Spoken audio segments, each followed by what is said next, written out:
Hello friends, કેમ છો બધા? મજામાં? ચાલો આજે આપણે બનાવીએ ડિટોક્સ વોટર.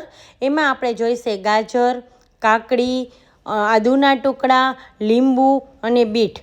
શિયાળો નથી, નહીંતર એમાં આપણે લીલી હળદર પણ લઈ શકીએ. અત્યારે લીલી હળદર આવતી નથી, તો મેં અહીંયા કાકડી, ગાજર અને બીટ બધું કટ કરી લીધું છે. અને આમાં આપણે કોઈ પણ સ્લાઇસ કે ગોળમાં ટુકડા કરી શકીએ છીએ. હવે આદુના ટુકડા પણ મેં અહીંયા કરી લીધા છે. અને લીંબુ છે ને આપણે સ્લાઇસમાં કટ કરી શકીએ, ચોરસમાં કટ કરી શકીએ, ગમે તે રીતે કરી શકીએ. હવે આ બધું થઈ ગયું છે.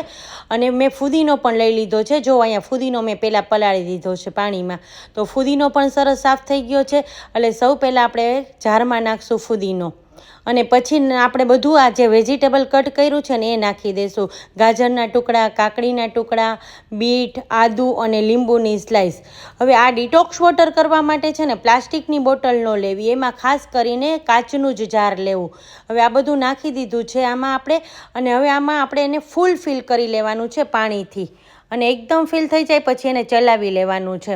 હવે ડિટોક્સ વોટર છે ને આપણે ડાયજેશન સિસ્ટમમાં કામ કરે છે, ઇમ્યુનિટીમાં કામ કરે છે, અને ખાસ કરીને આપણી સ્કિનને એકદમ સરસ ગ્લો આપે છે. પણ આને 15થી 20 દિવસ ઉપયોગ કર્યા પછી જ આપણને રિઝલ્ટ મળે છે. અને આને છે ને આપણે વેઇટ લોસમાં પણ પી શકીએ. તો અને આને કલાક કે 1.5 કલાક પછી પીવાનું રહેશે. આપણે તરત જ બનાવીને પીવાય નહીં. એટલે કલાક 1.5 કલાક આ પાણી રાખીને અને પછી પીવાનું, અને એકદમ સરસ આપણે ફ્રેશ થઈ જાય છીએ. તો પીવો તમે પણ અને બનાવો ડિટોક્સ વોટર.